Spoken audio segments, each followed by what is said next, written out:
Good afternoon, everyone. Could you hear our amen in there? We just said a little loud prayer as a team. In this Holy Week, President Trump and the First Lady are joining in prayer with Christians celebrating the resurrection of our Lord and Savior, Jesus Christ.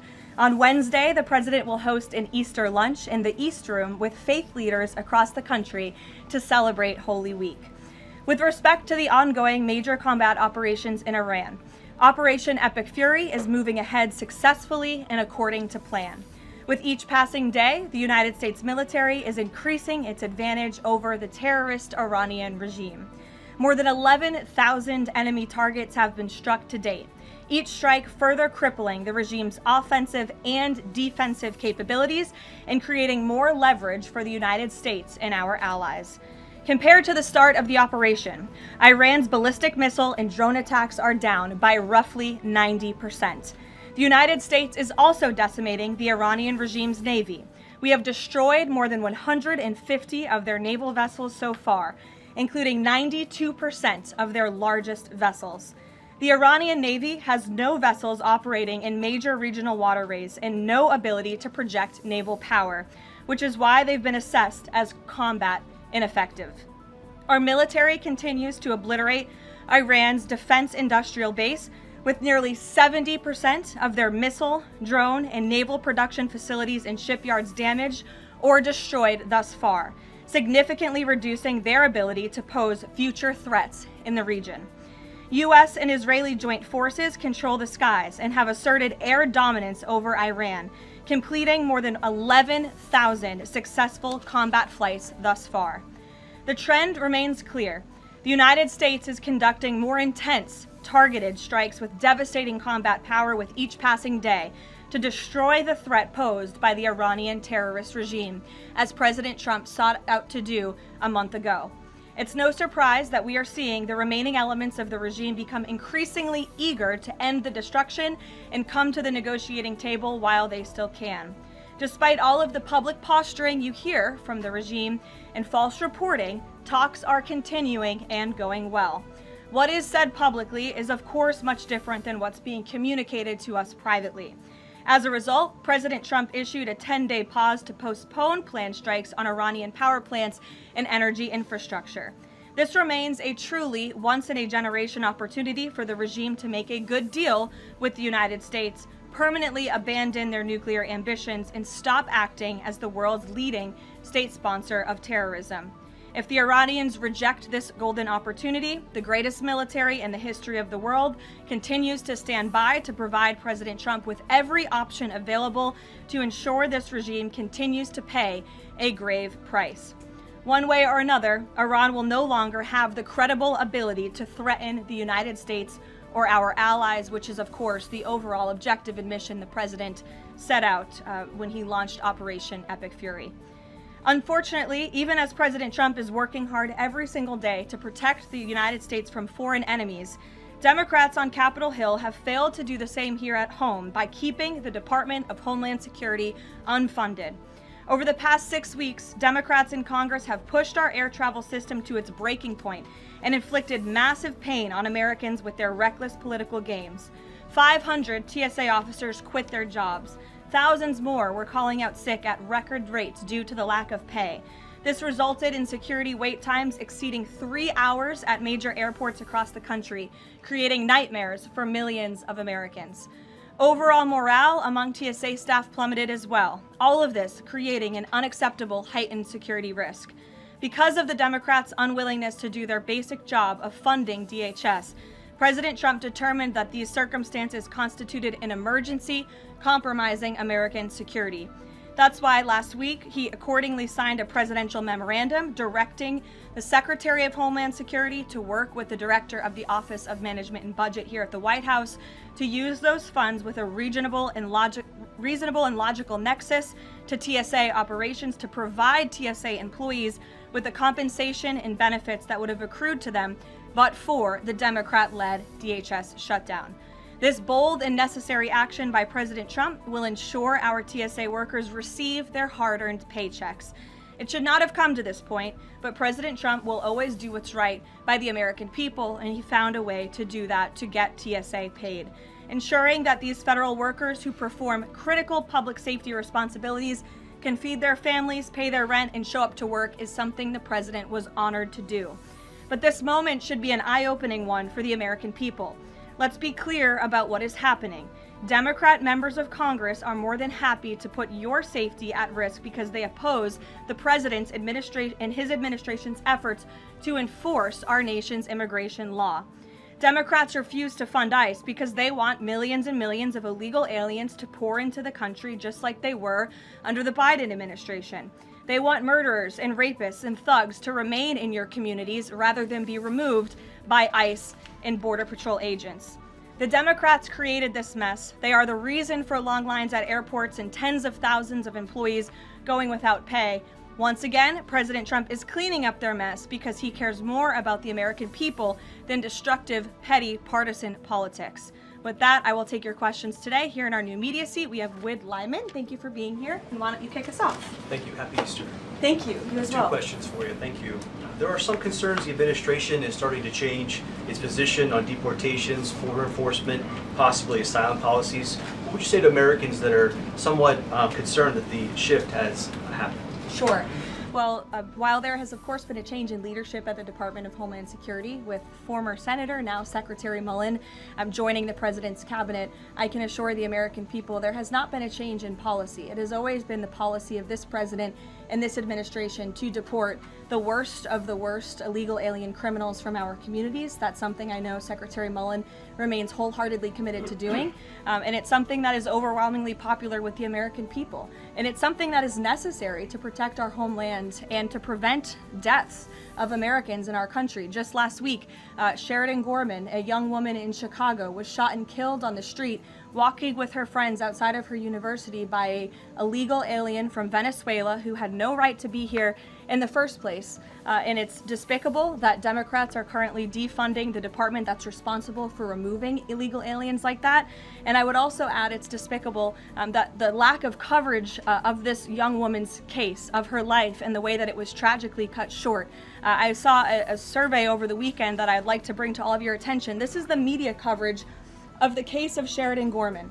You have ABC News has spent 1 minute and 19 seconds between 2 days when this case was first alerted. You have CBS 2 minutes and 1 second.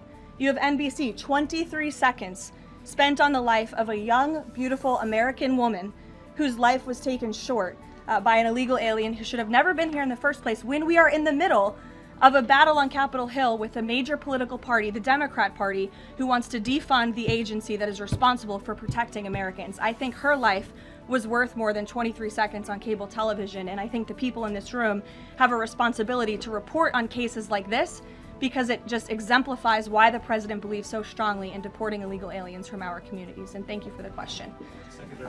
Dasha, go ahead. Caroline, I have 2 questions, one on Iran and one on DHS funding. On Iran, the president has said that the administration is talking to a new and more reasonable regime.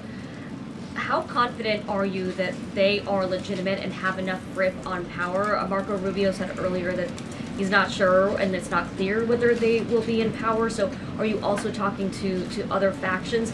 As the president is trying to make a deal, how do you ensure that you're making a deal with the people who can actually implement it? Well, that's part of the ongoing process that's taking place and the ongoing negotiations. Of course, anything that they say to us privately will be tested, and we will ensure that they are being held accountable to their word. And if they are not, the president has laid out the military consequences that the Iranian regime will see if they don't hold true to the words that we are hearing privately behind the scenes. When the president says more reasonable, again, these folks are appearing more reasonable behind the scenes privately in these conversations than perhaps some of the previous leaders who are now no longer on planet Earth because they lied to the United States and they strung us along in negotiations, and that was unacceptable to the president, which is why many of the previous leaders were killed. So again, this is another historic opportunity for Iran to do the right thing, to rid themselves of their nuclear ambitions and to come to a deal with this president and the administration.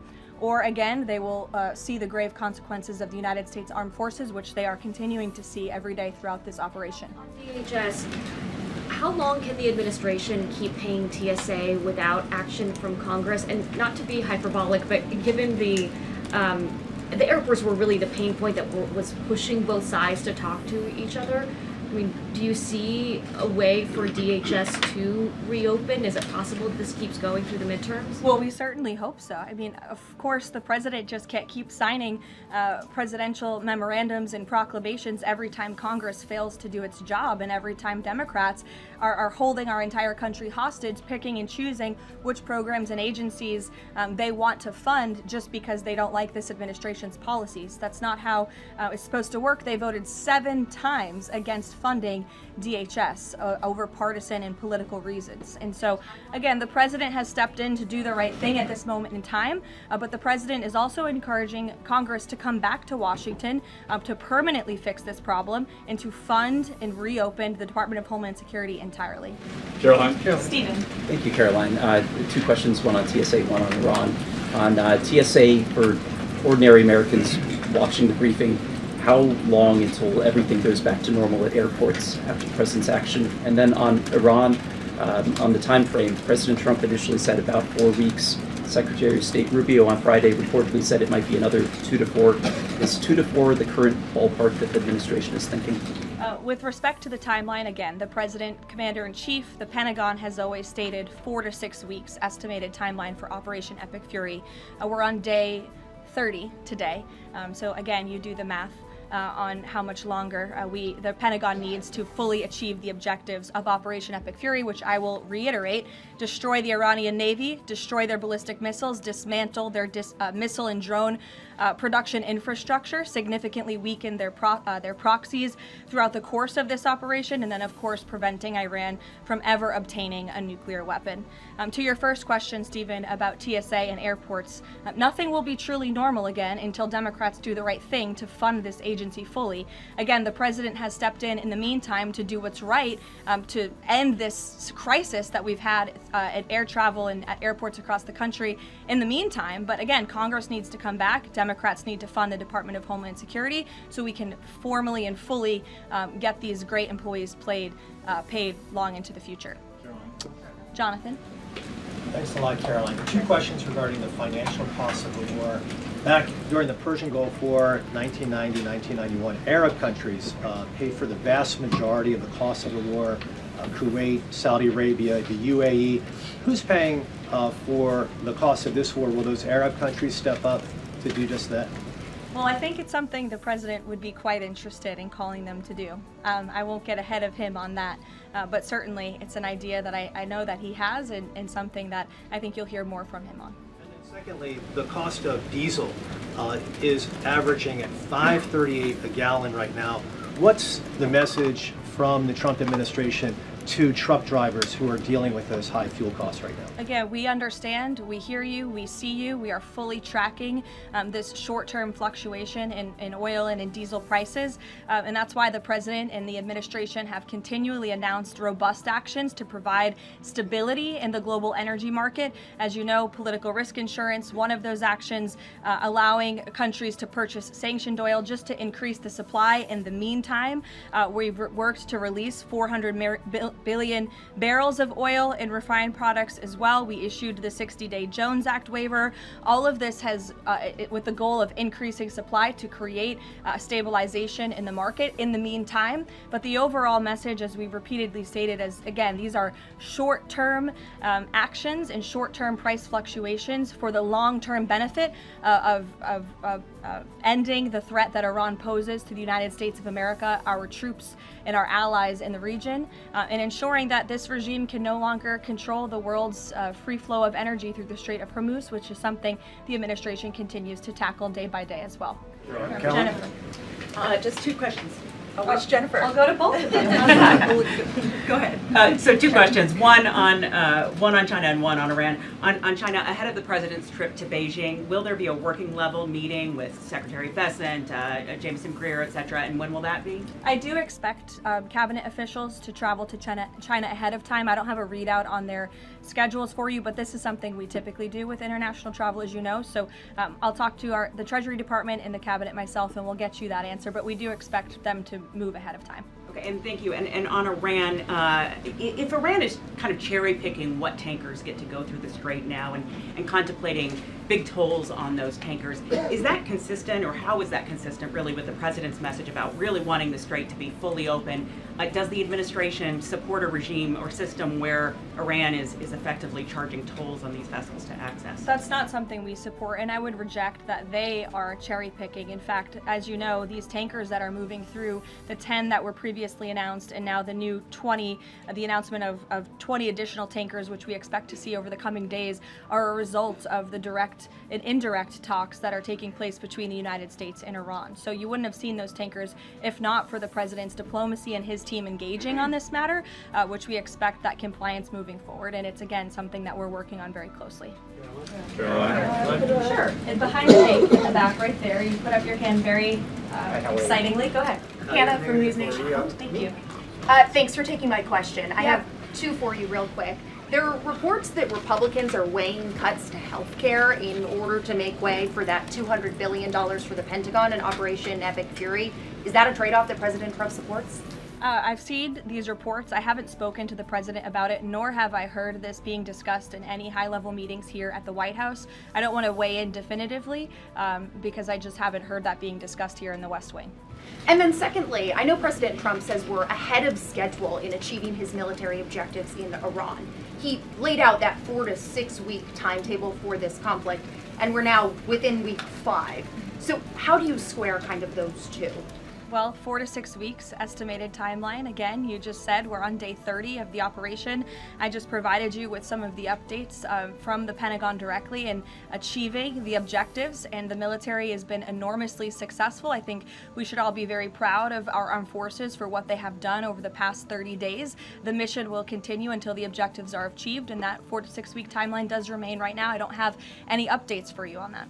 Yeah, like others, one on TSA, one on Iran.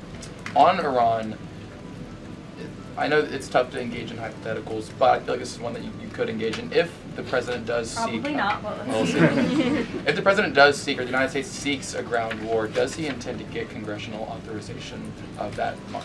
Look, the president has been asked about boots on the ground or alleged ground operations various times. He's obviously declined to rule them out. It's the Pentagon's job to provide maximum optionality to the president. It does not mean he's made a decision, nor would he ever notify the media of such decision as not to tip off our enemy. With respect to abiding by Congress and the rule of law, that's something the administration will, of course, always do, and it's something that we have great respect for Congress. The president does with military operations. In fact, prior to the launch of Operation Epic Fury, as you know, the administration gave a courtesy notice to Congress in the Gang of Eight, and top-level administration officials and cabinet secretaries have gone to Congress multiple times over the past 30 days to provide those courtesy briefings to Congress when requested. TSA quickly, I've been asked by multiple Trump supporters that have said, given the fact that the president on that Friday gave that memorandum informing DHS to pay TSA workers, I know there's a lot of negotiations involved in a shutdown of this size. Why did the president not sooner issue that payment to TSA workers?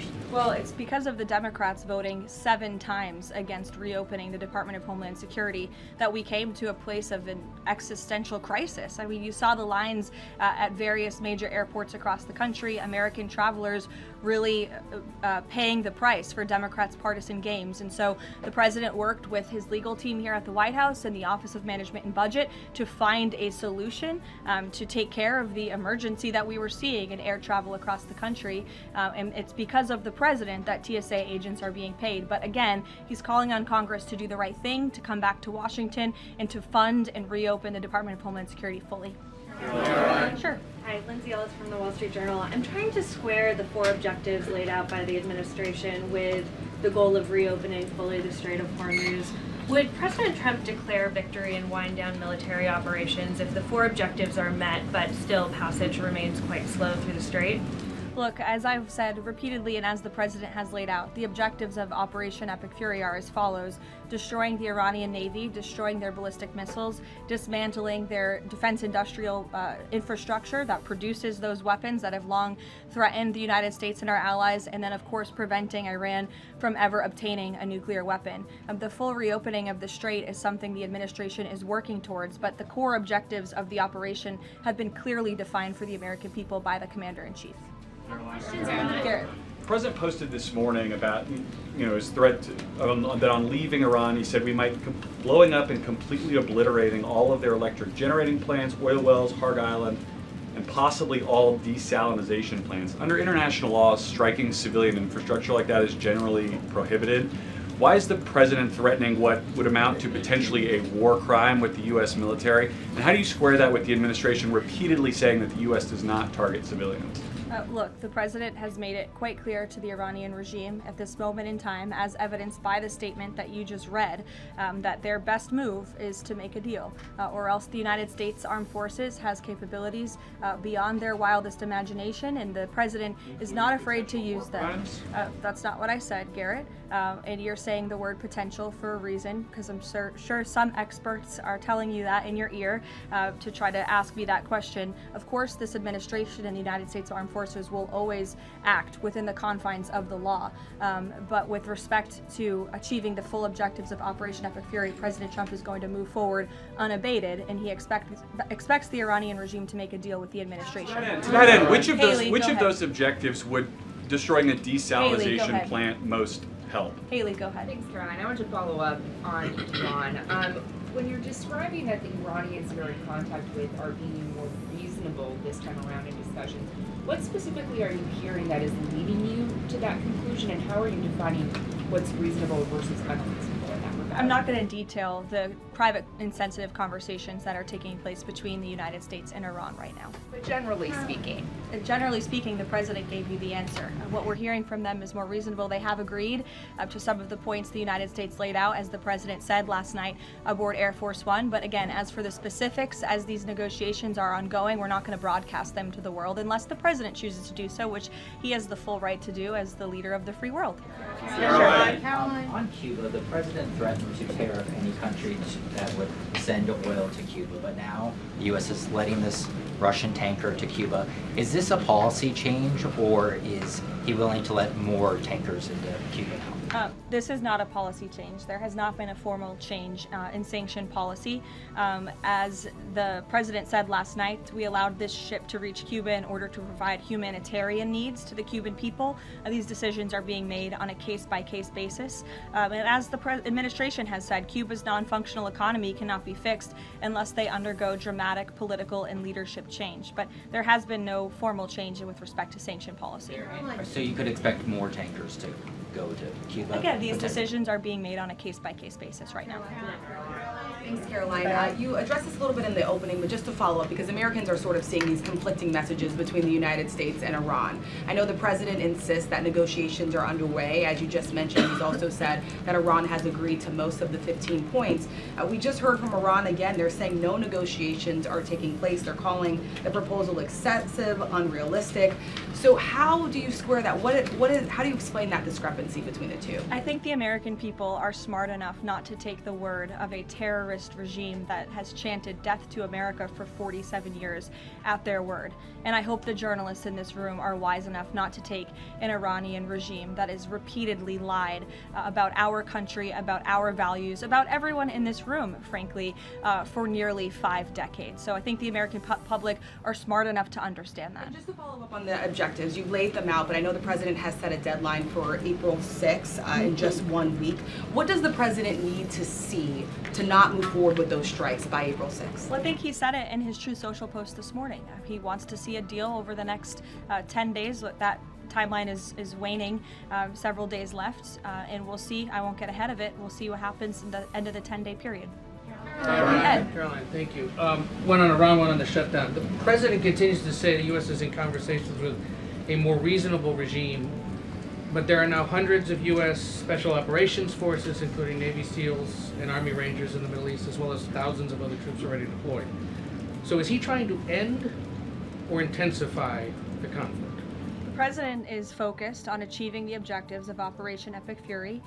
With respect to forces that are on the ground in the Middle East, it's the job of the Pentagon to create maximum optionality for the commander-in-chief. It does not mean the president has made any additional decisions. Again, he remains focused on ensuring that the Pentagon continues to achieve the objectives of the operation that was launched 30 days ago, and we're well on our way to doing that. So if an American sitting at home hearing him say, I want to talk, but I keep seeing them send troops to that region. What are they to make of what's going on? There's two tracks here. The president has always said that diplomacy is his number one option and priority. Again, he tried earnestly, in good faith, to engage in diplomacy with the Iranian regime prior to this operation being launched in the first place.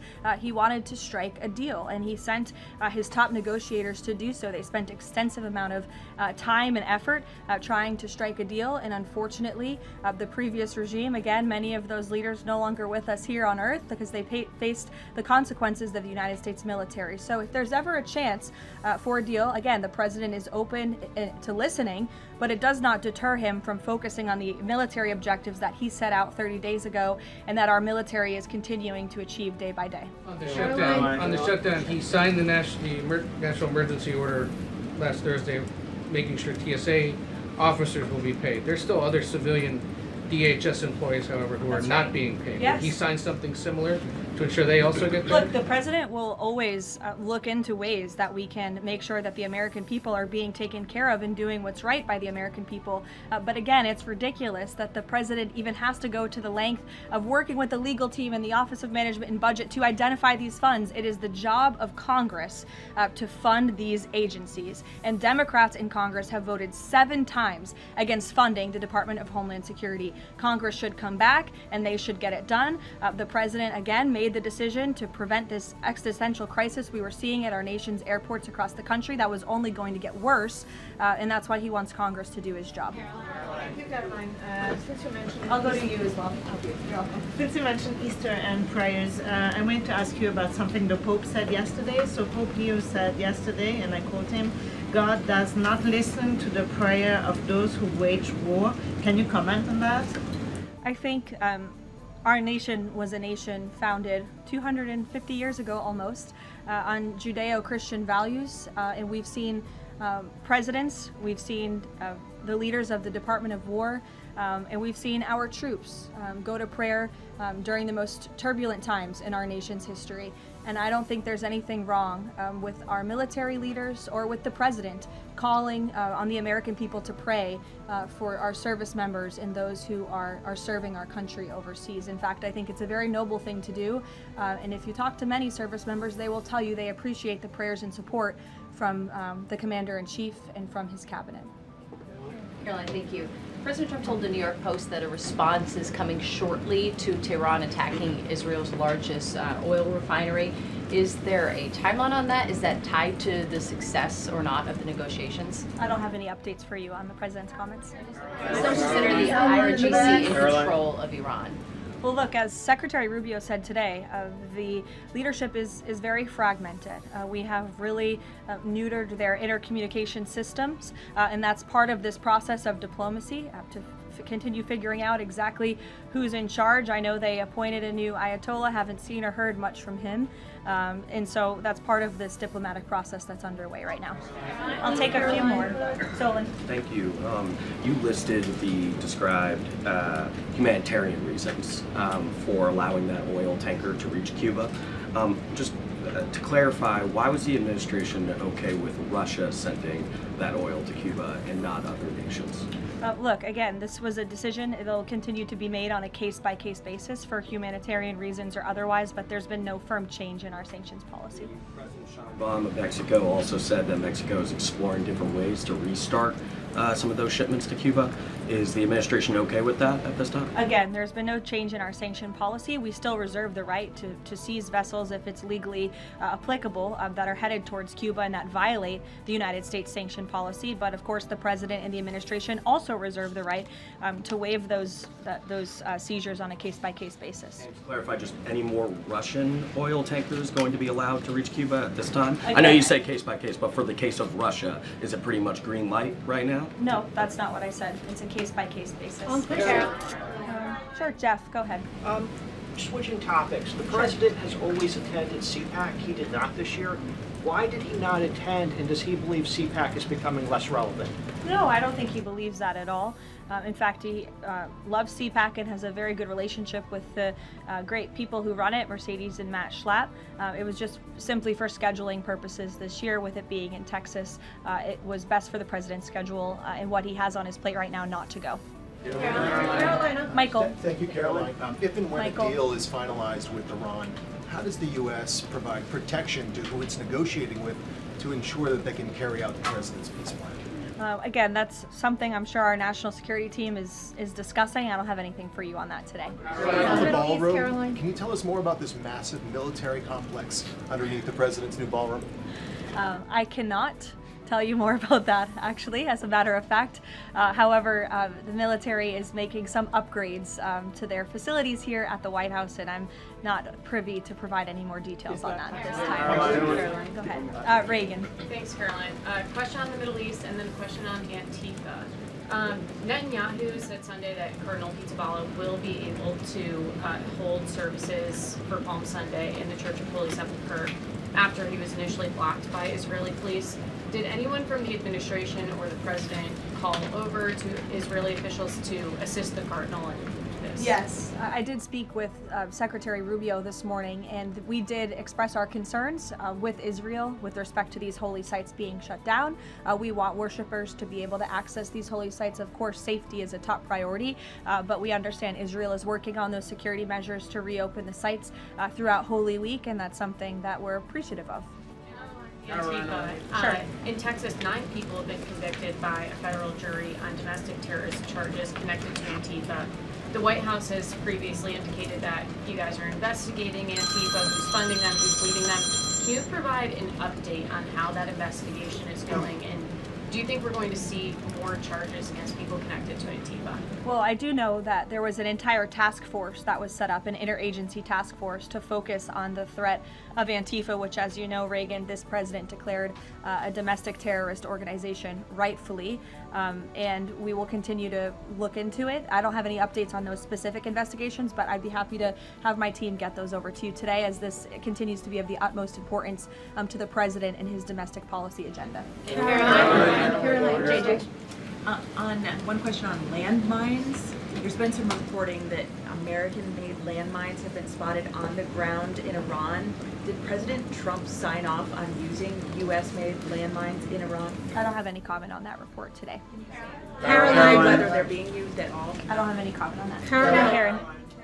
Two on DHS. You said that the president is encouraging Congress to come back to D.C. You also said yourself. How has he done that? Has he told leadership that they should cancel recess and come back? He said it repeatedly. I think you recall. He said that he'll host a big Easter dinner here at the White House if Congress will come back and fight the Democrats on this issue, which we should do, because again, the Democrat Party is in the wrong here. They have voted 7 times against funding the Department of Homeland Security, which is completely egregious with everything we have going on in the world. And these brave men and women who serve DHS deserve to get their paychecks. The president wants to see that happen, and he wants Congress to come back to get it done. On the paychecks, Caroline.